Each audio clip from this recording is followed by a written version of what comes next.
lesson, we are going to talk about the types of organizations, but before talking about the types of organizations, I would like to talk about the sectors first. So we have two major sectors, public sector and the private sector. So what is a public sector and what is a private sector? Public sector is the sector in which we have organizations or companies owned and managed by the government. So as an example, we can say public schools, public universities, public hospitals, and some others. But when it comes to the private sector, that will be any organization owned and managed and run by the individuals. Examples can be Amazon, Google, Facebook, Ford, and many other companies that you know that are owned by individuals.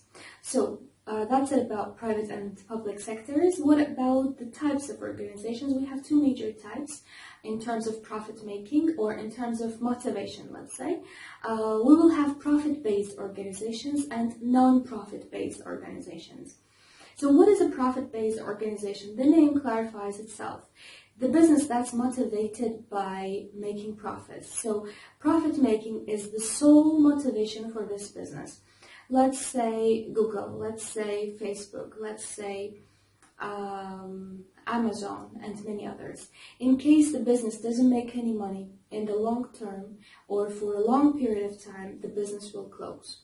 Because again, this is a profit-based organization, profit-based company. In case of not making any money, there's no other motivation for that business to continue its existence.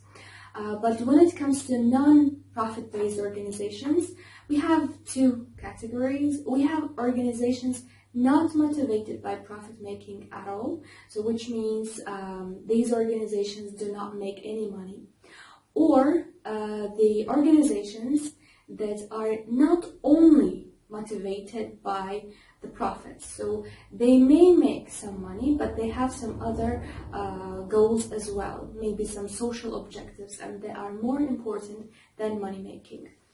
All right, now I would like to give some information about mixed economy, free market economy, and command economy. We have different types of economies. In free market economy, we have 100% market economy, which means we have privatization, like we have organizations and companies owned by private individuals.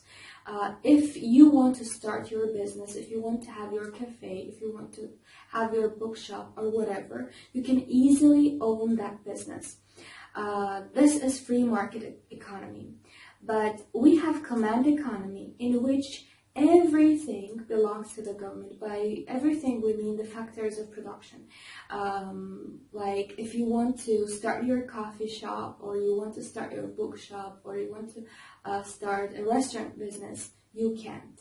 You can only work for the government. Government owns that building, government owns that cafe or restaurant or bookshop or whatever, or school or hospital, and you can work for the government.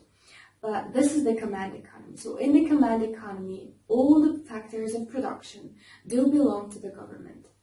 But in the free market economy, individuals do own the factors of production.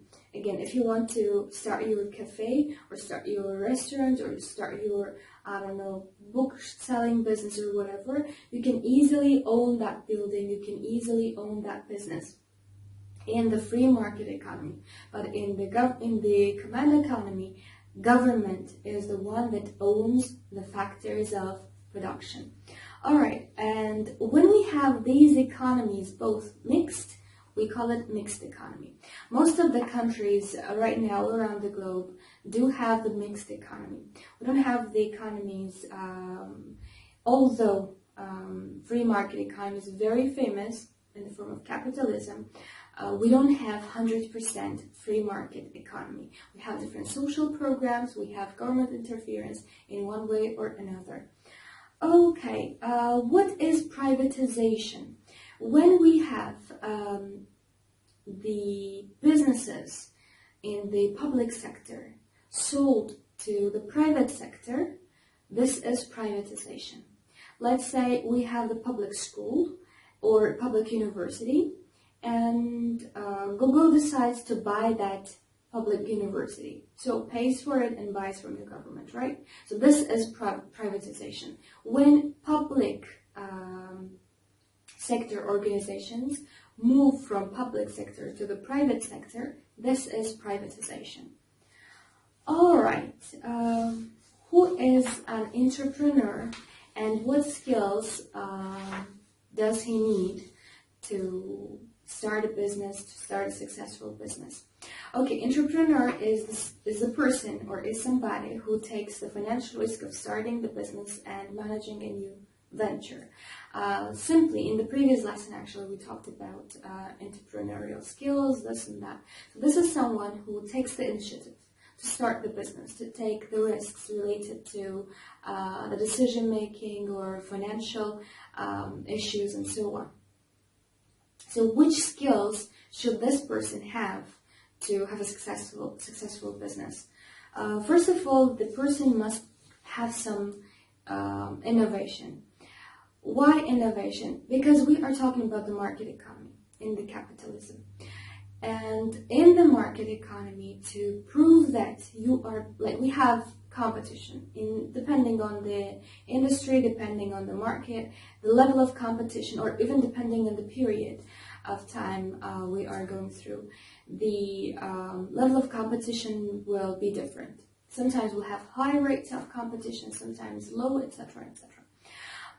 But still the competition exists, and any company entering the market, any person starting the business will have to prove that he's doing better than the others. And if you are selling the same goods, or if you are doing the same job, there's no way for that business to prove that the business is good. The business is better than the other one. We have company A in the market, and we have company B entering the market. So company B, to prove that is better than company A, first must prove that company B is different from company A. Because two same goods, two same services, or two same companies, same is the same. So if they are the same, there's no way for one to be better than the other. So to prove you're being better, you must prove you're being different first. That is the reason why most of the businesses do focus on being different, on distinguishing their features, because when you are different, it's also easier to remember. So you are more memorable than the other businesses, than the other companies, and it helps you in branding as well. So first thing, the key point here is to prove yourself different so that you can get the chance to prove yourself better in the second stage, let's say. But if you fail in being different, there's no way for that company to be better than the previous company. So in that case, the company that was in the market is more inclined to win this competition because they're more experienced and they have the customer base actually, and they know the market better. Excuse me. So we will continue with second skill that we will need for the entrepreneur to have. This is commitment and self-motivation. Why do we need to have the self-motivation? It is important in everything, but it is especially important in business because we know that business means risk-taking. So nothing is guaranteed in life in general and especially in business. One day you can lose, the other day you can win. So for the person, when you have the outside factor motivating you, once that factor is gone or that factor disappears, you don't have the driving force, like nothing will motivate you. So motivation stops. So that means business stops, right? When we have the business, when you have your employees, your team, that means you are the one that will need to motivate the others. So your motivation can never be dependent on the outside factors. So you must have, this is a must to have, So you must have inner motivation, because inner motivation is a kind of never-ending source of energy. So once you have inner motivation, the business will go through good times and bad times. So you'll have sunny and rainy days. Sunny days are always fine, but what if you have the rainy days? So during those rainy days, your inner motivation is what is going to give you the strength and to help the team to go through all of it. So having inner motivation is the strength that will keep you and the motivation going on. Keep you and the motivation of the team going on, like going forward. What about the third one? So first we said the entrepreneur must be somebody who can have innovation, can make innovation. Second feature was commitment and self-motivation. Third feature will be being multi-skilled. What does that mean? Since we are dealing with a business, it's not like a factory work. So for the factory workers, if they know what they are doing, it's fine. Like they will go, they will work like robots. They will keep doing the same thing from the morning till the night, from 9 to 5. The same exact things, and for several months, nothing is going to change because this is the factory. Once settled, it's going to be the same forever. Or for the next dramatic change, or for the next important change. But for the businesses, or for the entrepreneurs or team leaders, they will be dealing with different fields. So they need to have understanding of general understanding of the business, and they need to be able to have the skills in different fields. So that for innovation, that is a must. Actually, and for other things as well. So if the person is going to start his own business, in this case, that person must have at least several skills so that he can be able to innovate, he can be able to have the vision, and so on. So being multi-skilled is another must to have.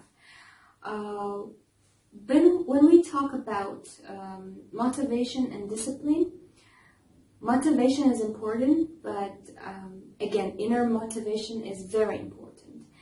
But discipline is the key, because discipline is what actually helps you succeed. It is what helps you accomplish the tasks, finish the tasks. So that's another must, and it's more important than having the motivation, because motivation will help you to start the things. But discipline is what will help you to finish the tasks, like to accomplish, to realize them. Without discipline, just sole motivation will take you nowhere. Okay, leadership skills will be quite important for the entrepreneurs to have, because you are going to deal with people. You're going to have your employees, and in this case, you need to know how to deal with people, how to lead them from this stage to the next stage. Believe in oneself. That's so clear that nobody follows somebody who has no confidence. So you must believe in yourself, you must believe in your strengths, and you must believe in your vision yourself, so that the others can believe in you too. So you need to be confident to seem confident. What is inside is easier to reflect outside as well. So when you are confident inside, it will be easier for you to reflect it outside as well. So the employees, your team, your even clients and customers can feel that confidence. One thing that I would actually love to emphasize, confidence is not pretending to be cool or to seem confident, because in English, we have a very nice phrase that I love so much. It's like, talk the talk, walk the walk. Because people see a lot of motivational speeches, they watch a lot of leaders talking, and they see a lot of businessmen giving recommendations, this and that. And they easily imitate. So they can even imitate the confidence, but you can imitate it for a day or two, but for the business to start or for the team to be led by you, it's not enough. So imitation won't work. In the short term, yeah, you can kind of deceive some people, but to seem really confident, you must be confident. So what is real confidence? What is fake confidence? Fake confidence comes from watching those motivational speeches, I don't know, reading some books, this and that, and pretending to be like those businessmen or leaders or businesswomen. No gender discrimination. But when we have real confidence, it must come from experience and knowledge. You are confident because you know how it works. You are confident because you have enough experience for doing that. So real confidence is based on experience and knowledge, not just simple imitations. And one last must, being a risk taker. The entrepreneur must be somebody who is able to take risks, because business is all about